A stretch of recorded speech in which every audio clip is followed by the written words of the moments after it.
Le musée du jouet est donc co-géré par la ville de Colmar et une association, l'association Magep, qui a autour d'elle un cercle de collectionneurs passionnés et qui sont prêts à nous prêter leurs objets les plus précieux.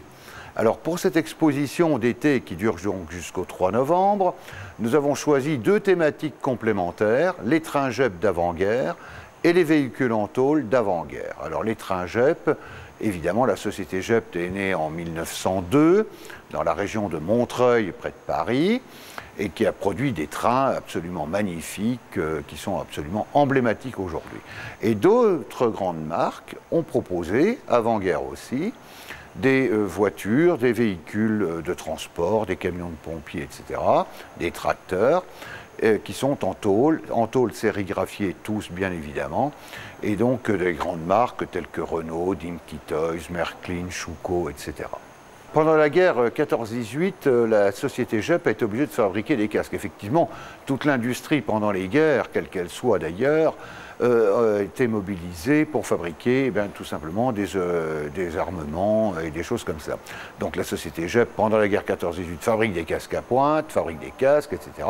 Mais après, reprend évidemment son activité principale. Comme ils avaient un savoir-faire dans le métal, puisque tous ces objets sont en métal, il était clair qu'elles ont été réquisitionnées pour satisfaire l'effort de guerre qu'entreprenaient à ce moment-là les États. Dans la collection des trains JEP, nous avons la Pacifique, nous avons le train bleu, ce sont des jouets qui ont été mythiques parce qu'ils étaient la représentation exacte à l'époque des trains qui étaient lancés sur les rails normaux d'ailleurs qu'il y avait. Parce qu'il ne faut pas oublier que le jouet est la représentation de ce qui se fabriquait et de ce qui circulait. À l'époque, les trains étaient rares dans les campagnes, même dans les villes, et ils étaient reproduits immédiatement sous forme de jouets, et ce qui faisait que c'était un mythe, c'était une référence, c'était quelque chose qui était absolument magnifique pour les enfants.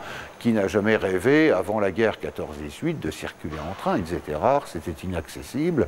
C'était mythique. Il y a des échelles qui sont quand même communément admises dans l'ensemble de l'Europe à l'époque, comme l'échelle HO, comme les échelles LGB, etc., l'échelle 1. Donc, parce que tout simplement, les fabricants, qu'ils soient d'Angleterre, qu'ils soient de France, d'Allemagne, avaient tout simplement pris des échelles qui correspondaient à l'ensemble de leur production commune. Il y avait déjà, je dirais, presque une Europe des échelles. JEP n'a pas fait que des trains, bien évidemment. Ils ont fait des voitures, des véhicules, ils ont fait des dinettes, ils ont fait beaucoup de choses. Mais disons qu'en ce qui nous concerne aujourd'hui au musée du jouet, nous présentons quelques plus beaux objets de la production de la société JEP en matière de trains. Nous en retrouvons d'ailleurs dans les véhicules en tôle d'avant-guerre, puisqu'il y a quelques véhicules de la marque JEP. Il ne faut pas oublier que toutes ces entreprises de fabrication du jouet avaient une dominante, certes, mais en même temps déclinaient beaucoup d'autres objets dans leur fabrication. C'est de la tôle sérigraphiée, c'est-à-dire que l'on a fait dessus on a appliqué un procédé qui fait que effectivement vous avez la peinture, vous avez les détails et la sérigraphie, donc une technique de reproduction, permettait de donner à ces objets bruts qui étaient donc des objets en métal, leur donner justement l'aspect qu'ils ont aujourd'hui, qui était la reproduction la plus fidèle de ce que l'on pouvait voir circuler, tant en matière de véhicules en tôle qu'en matière de trains. Alors ce sont des objets très rares, puisque d'avant-guerre, c'est la guerre 39-45, il y en a qui datent des années 1915-1920 jusqu'aux années 1939-1940.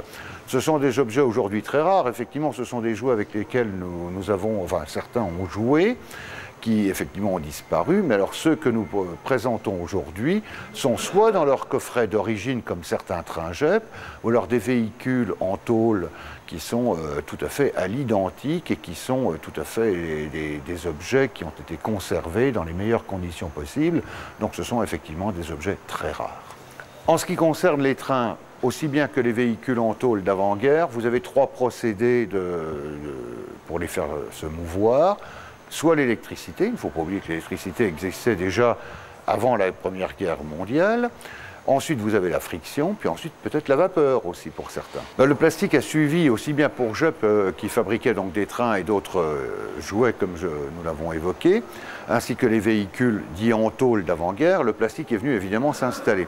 Alors, ce qui a rendu le jouet plus populaire, il ne faut pas oublier que tous ces jouets que nous présentons, aussi bien les trains JEP que les véhicules en tôle d'avant-guerre, étaient quand même destinés à une certaine clientèle, je dirais, aisée.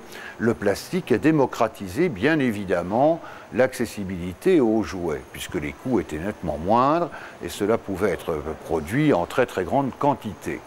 Donc le plastique, évidemment, a détrôné le jouet en tôle, mais néanmoins, ce jouet en tôle reste quand même mythique et certains objets en plastique aujourd'hui le sont d'ailleurs. Les trains, c'est JEP, les véhicules en tôle d'avant-guerre, c'est JEP, bien évidemment, mais il y a aussi Dinky Toys, il y a Renault, il y a Schuco et bien d'autres marques connues qui ont fabriqué effectivement ces véhicules qui ont été très populaires.